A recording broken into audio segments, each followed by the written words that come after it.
Hello everyone, आज हम लोग पढ़ने जा रहे हैं बैलेंस केमिकल इक्वेशन, संतुलित रासायनिक समीकरण। संतुलित रासायनिक समीकरण में को आज हम जानने की कोशिश करेंगे। जैसे में an equation that's has an equal number of atoms of each element on both side of the equation is called chemical equation. That's the mass of the reactant is equal to the mass of product. इस रासायनिक संतुलित समीकरण में both side यानी कि हम देखेंगे, जैसे में इधर होता है LHS लेफ्ट हैंड साइड और दूसरा होता है RHS राइट हैंड साइड। दोनों तरफ क्या होता है कि दोनों तरफ जो एलिमेंट यानी तत्व दोनों साइड इक्वल होते हैं। जैसे में देखेंगे कि जितना रिएक्टेंट तरफ होता है यानी लेफ्ट हैंड साइड, यानी यहाँ पे देखेंगे या रिएक्टेंट, दूसरा तरफ होता है प्रोडक्ट। रिएक्टेंट जितना होता है उतना ही प्रोडक्ट होता है। अब यहाँ पे हम देखेंगे, इसको बैलेंस करने की कोशिश करें। जैसे होता है मैग्नीशियम, हवा के प्रेजेंस में अगर उसको दहन कराते हैं तो मैग्नीशियम ऑक्साइड बनती है। अब इसमें देखते हैं, जैसे मैग्नीशियम रिएक्टेंट की तरफ कितना है, 1 है, प्रोडक्ट की तरफ 1 है, इक्वल है।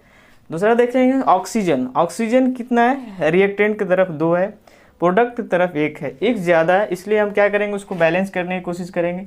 अगर 2 दे देंगे तो यहाँ पे देखेंगे कि 2 ऑक्सीजन हो गया, 2 ऑक्सीजन हो गया। अब देखेंगे मैग्नीशियम 2 हो गया, यहाँ पे मैग्नीशियम 1 है, इसलिए इसका भी अगर इसके आगे अगर 2 लगा देंगे तो इक्वल हो गया।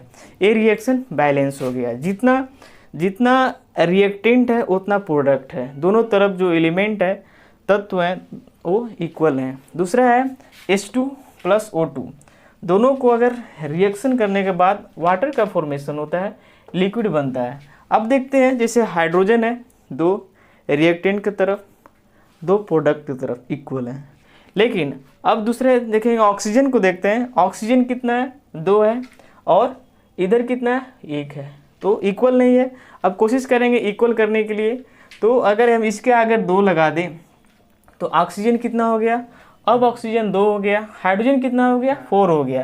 तो अब क्या करेंगे, अब इधर देखेंगे कि इतना, इधर कितना है, 2 है, अगर इसके आगे 2 लगा देंगे तो 4 हो गया। अभी क्या हो गया कि केमिकल रिएक्शन बैलेंस हो गया। देखते हैं, जैसे 2 हाइड्रोजन रिएक्टेंट की तरफ है, नहीं 4 हाइड्रोजन रिएक्टेंट की तरफ है और 4 हाइड्रोजन प्रोडक्ट की तरफ है। 2 ऑक्सीजन रिएक्टेंट की तरफ है, 2 ऑक्सीजन प्रोडक्ट की तरफ है। मतलब दोनों तरफ जितना एलिमेंट है LHS की और RHS इक्वल है। ये रिएक्शन बैलेंस हो गया। दूसरी है HCl और NaOH, रिएक्शन करने के बाद बनता है NaCl और वाटर का फॉर्मेशन होता है।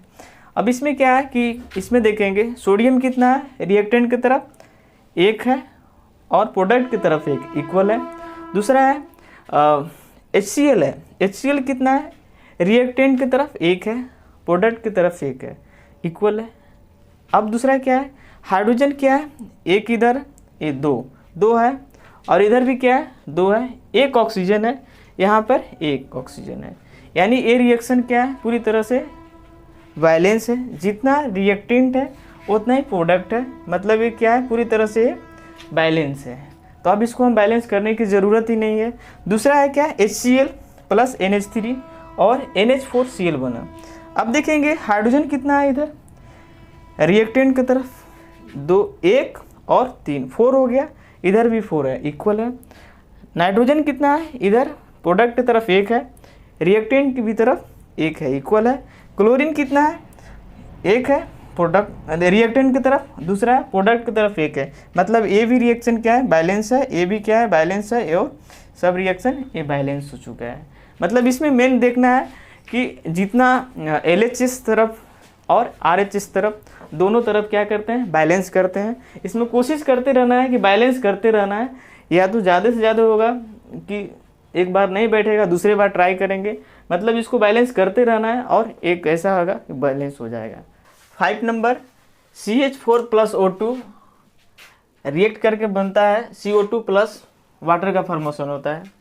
अब इसमें क्या करेंगे, हम बैलेंस करेंगे। बैलेंस करने के लिए क्या है, जैसे रिएक्टेंट की तरफ क्या है, 1 कार्बन, प्रोडक्ट की तरफ है 1 कार्बन, एक कार्बन बैलेंस है। अब देखेंगे क्या हाइड्रोजन का है, हाइड्रोजन 4 हाइड्रोजन है रिएक्टेंट की तरफ, इधर प्रोडक्ट की तरफ 2 हाइड्रोजन है। अब इसको हम क्या करेंगे, बैलेंस करेंगे। अगर यहाँ पे अगर 2 लिखते हैं तो 4 हाइड्रोजन हो गया, 4 हाइड्रोजन हो मतलब रिएक्टेंट की तरफ कितना है 4 और प्रोडक्ट की तरफ भी क्या है 4, हाइड्रोजन बैलेंस हो चुका है। अब नेक्स्ट देखेंगे हम ऑक्सीजन का, ऑक्सीजन रिएक्टेंट की तरफ 2 है ना। अब इसमें देखेंगे इसका प्रोडक्ट की तरफ है 2 इधर है और A2 4 हो गया। अब इसको भी बैलेंस करेंगे, इसके अगर 2 लगा देंगे तो रिएक्टेंट की तरफ भी क्या हो गया 4 ऑक्सीजन और प्रोडक्ट की तरफ भी हो गया 4। अब यहाँ इसमें नेक्स्ट देखेंगे, next MnO2 plus HCl, MnCl2, H2O और Cl2। अब इसमें क्या करेंगे देखेंगे, मैग्नीज रिएक्टेंट की तरफ 1 है, प्रोडक्ट की तरफ भी 1 है, बैलेंस है। नेक्स्ट देखेंगे हाइड्रोजन, हाइड्रोजन 1 है रिएक्टेंट की तरफ, प्रोडक्ट की तरफ क्या है 2 है, इसको भी बैलेंस करेंगे। और क्लोरीन कितना है रिएक्टेंट की तरफ 1 है, इधर कितना है 2 इस और ये 2 4 हो गया ना। अगर 4 हो गया तो इसको हम बैलेंस करेंगे, अगर इसके आगे 4 लगा देते हैं तो 4 HCl यानी कि 4 हाइड्रोजन हो गया इधर, और इधर देखेंगे तो कितना हो जाएगा 2 हाइड्रोजन हो गया। तो अगर इसके आगे 2 लगा देंगे तो हो जाएगा 4 हाइड्रोजन, यानी कि दोनों तरफ क्या हो गया 4 हाइड्रोजन हो गया, बैलेंस हो गया। अब देखेंगे क्लोरीन, क्लोरीन 4 हो गया इधर, A2 और A2 यानी कि ये भी इक्वल हो गया। अब देखेंगे नेक्स्ट ऑक्सीजन का, रिएक्टेंट की तरफ 2 है, इधर देखेंगे तो भी ये भी 2 है, यानी पूरी तरह से रिएक्शन बैलेंस हो चुकी है। CH4 प्लस Cl2 रिएक्ट करके बनता है CH3Cl प्लस HCl। अब इसमें देखेंगे रिएक्शन को बैलेंस करने की कोशिश करेंगे। इसमें है रिएक्टेंट की तरफ 1 कार्बन, प्रोडक्ट की तरफ भी 1 कार्बन है, यानी कार्बन कार्बन बैलेंस है दोनों तरफ। देखेंगे इसमें क्या है, रिएक्टेंट की तरफ 4 हाइड्रोजन है ये, और इधर देखेंगे CH3, यहाँ में 3 हाइड्रोजन 1 और 1 4 हो गया है, मतलब रिएक्टेंट और प्रोडक्ट की तरफ दोनों तरफ LHS और RHS की तरफ 4 हाइड्रोजन है, यानी हाइड्रोजन बैलेंस है। देखेंगे नेक्स्ट Cl2, मतलब 2 क्लोरीन इधर है, इसमें 1 क्लोरीन और 1 क्लोरीन, यानी पूरी तरह से रिएक्शन क्या है ऑलरेडी बैलेंस है, इसको बैलेंस करने की ज़रूरत ही नहीं है। Next NaCl plus H2O, NaOH और HCl का फॉर्मेशन हुआ। अब देखेंगे रिएक्टेंट की तरफ 1 सोडियम है, प्रोडक्ट की तरफ 1 है, ये बैलेंस है सोडियम। अब क्लोरीन 1 है, इधर भी क्लोरीन 1 है, ये भी बैलेंस है। अच्छा नेक्स्ट देखेंगे इसमें H2O 2 हाइड्रोजन है, इसमें देखेंगे 1 हाइड्रोजन और 1 हाइड्रोजन, दोनों तरफ से 2 हाइड्रोजन हो गया। इधर है क्या है 1 ऑक्सीजन है रिएक्टेंट की तरफ, प्रोडक्ट की तरफ भी 1 ऑक्सीजन है, ये भी रिएक्शन पूरी तरह से बैलेंस है, LHS और RHS इक्वल है। अब नेक्स्ट देखेंगे इसमें Na2SO4 प्लस BaCl2 रिएक्ट करके बनता है BaSO4 प्लस NaCl। अब इसमें क्या होगा कि 2 सोडियम है इधर भी देखेंगे क्या 2, अगर आगे लगा देते हैं इसमें तो 2 हो गया सोडियम दोनों तरफ। अब क्या होगा सल्फेट SO4 रिएक्टेंट की तरफ 1 है, प्रोडक्ट की तरफ भी क्या हो गया 1 है, सल्फेट भी बैलेंस है। नेक्स्ट है Ba, इसमें कितना है रिएक्टेंट की तरफ 1 है और प्रोडक्ट की तरफ 1 है। अब क्लोरीन को लिए देखते हैं तो क्लोरीन इधर क्या है रिएक्टेंट की तरफ 2 है और इसके आगे 2 लग गया, ये भी बैलेंस हो गया, मतलब पूरी तरह से ये भी क्या है रिएक्शन बैलेंस हो चुका है। नेक्स्ट है FeSO4।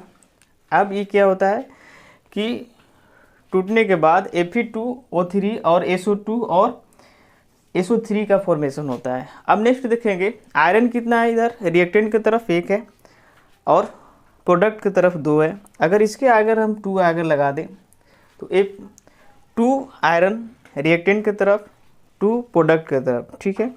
नेक्स्ट है सल्फर कितना हो गया, इसके आगे 2 लगा दें तो 2 हो गया, 1 सल्फर A और 1 सल्फर E, यानी पूरी तरह से क्या होगा सल्फर दोनों तरफ हो गया इक्वल। नेक्स्ट है अब ऑक्सीजन देखते हैं, ऑक्सीजन कितना है रिएक्टेंट की तरफ, अगर 2 4 8 अगर इधर देखेंगे तो 3 और 2 5 और 3 8, यानी रिएक्टेंट की तरफ या प्रोडक्ट की तरफ दोनों तरफ क्या हो गया, ऑक्सीजन भी बैलेंस हो गया, यानी पूरी रिएक्शन पूरा कंप्लीट बैलेंस हो गया।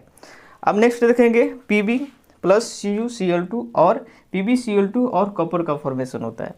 अब इसमें क्या होता है कि देखेंगे कि लेड कितना है, इधर 1 है और इधर भी क्या है 1 है। क्लोरीन कितना है, रिएक्टेंट की तरफ 2 है और प्रोडक्ट की तरफ भी 2 है, और कॉपर रिएक्टेंट की तरफ 1 है और प्रोडक्ट की तरफ भी 1 है, यानी पूरी तरह से रिएक्शन बैलेंस हो चुका है। अगर हमारी वीडियो अच्छी लगी हो तो लाइक और सब्सक्राइब करें। फिर मिलते हैं नेक्स्ट वीडियो में। Thank you.